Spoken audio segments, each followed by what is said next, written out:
Hello, YouTube. It's been a while since we've made a video for the Living in a Van YouTube channel. And part of the reason was because I was kind of living in a vibe. Not really, but I had the vibe configured for living in part-time. I don't know if you can see in there. Sadly, though, the vibe started having mechanical issues. It started overheating, and it didn't start with the overheating. It started with the engine being messed up, and then after that got fixed, it overheated and stuff.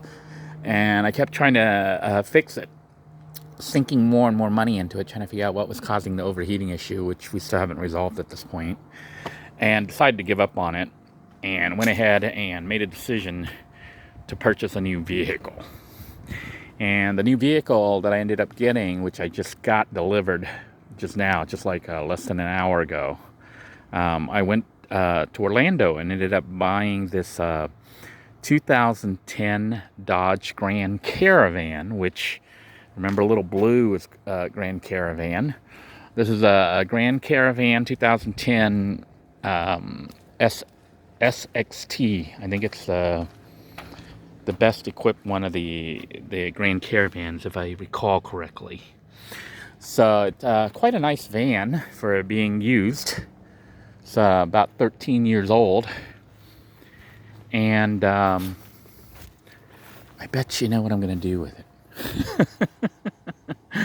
So it's going to need a tune-up, but mechanically I think it's okay. You know, it's not like perfect, but it is a 13-year-old vehicle, and you know, it's got some chips, spots that's going to need to be touched up. But for the most part, not a bad looking vehicle.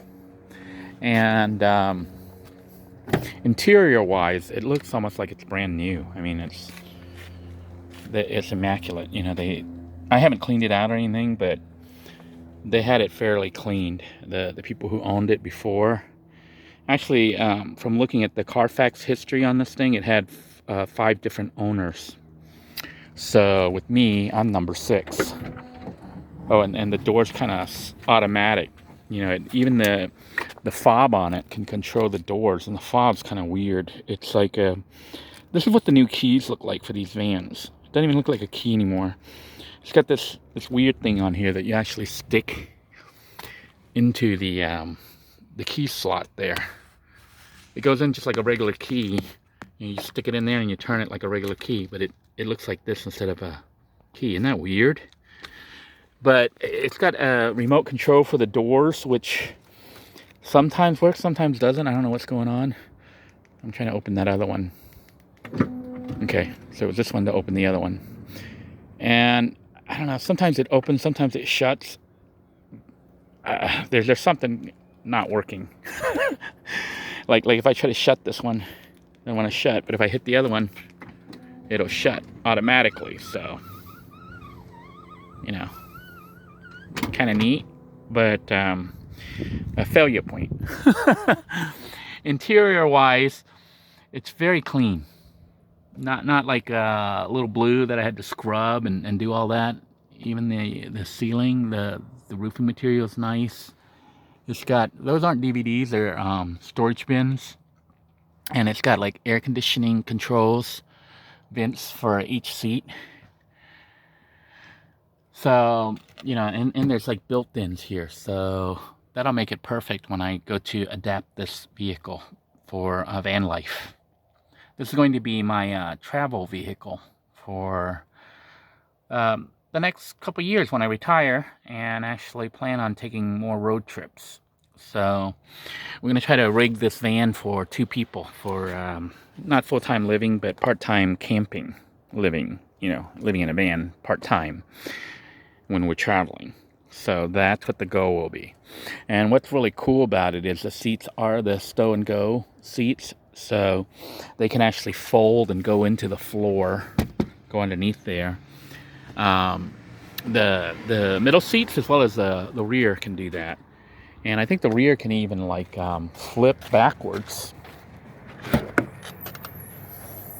The rear can actually flip backwards into this and lay flat.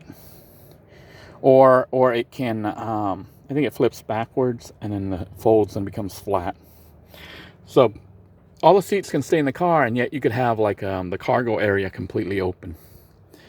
And it's got some built-in storage, which I think is nice. So I'm going to try to design this vehicle to basically stay as a conventional van, but also easily convertible into a part-time minivan camper. So you've seen Little Blue, the original, and Little Blue 2. This isn't blue. It's obviously white. And I'm not sure what I'm going to call it yet, but I'm leaning towards Snow for Snow White. I mean, unless you guys got a better name suggestion. But I'm thinking Snow. It might be this car. And I still haven't explored it fully. But I'm kind of excited because it actually looks like it has even more room than the previous van. And I don't know if these rear windows open or not, but I think they do. I don't know. I haven't even messed with the controls. It's got a driving it back wasn't me. I paid the dealer guy to drive back here for me. So we know it runs, can travel on the interstate. And, you know, I drove it around town. It needs a tune-up. It still has some issues. It's not, like, perfect. But I'm willing to deal with it for what I paid. And I'm going to have to sink more money into it to get it fixed and stuff. But, you know, it drove all the way from Orlando to here. It didn't blow up. So that's good. But it's got, like, the radio here is also a backup TV camera. So when you back up, it shows a video image. There's a camera back there, so you can see back there. And it's got air conditioning, like I said, for, I guess, different sections. Sadly, they didn't have the book with it, the manual. So I'm going to have to try to find one or just go online and figure it out. Also look for a missing Dodge emblem. But, oh, it's got, I guess that's like, looks like a garage opener. Oh, it's built in. It's like a garage door opener or something that's built into the vanity. The sunshade. And it's got little reading lights. Also, I guess you can control the doors from this. I'm going to try to shut this door and see what happens. And nothing happens. So, that side opened that. This side is not working. So there's some kind of short or maybe a fuse or something wrong. Hopefully it's a fuse. And look, you got a little mirror so you can see yourself. And I guess these are for sunglasses or regular glasses. So little lights like they have on the airplane that I guess you can move around. Pretty neat, huh? LED lights that come on. You got LEDs all over. And the vanity I think has little lights and stuff. So, an interesting vehicle. And even the shifter is up here, which is kind of weird. And you can see the, it says gate. Why does it say gate? Maybe gate is the rear, you know, because I have it popped open. It is missing the, this, I guess what is it called? The emergency brake? The foot brake, you know, for the you know, that you lock it. But I don't really use that. So, I mean, it's not missing it. It's just missing the rubber that goes there. But that's not a big deal. And I don't know how to work everything. Cup holders.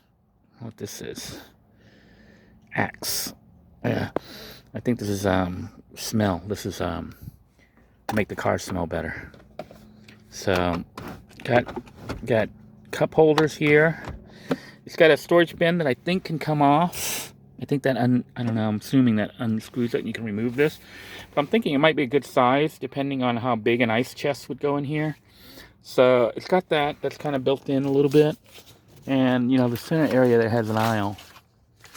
Now, I'm going to leave it as a surprise for you guys as to what I'm going to do with it. But if you want to see the series, let me know and then I'll go ahead and film the build.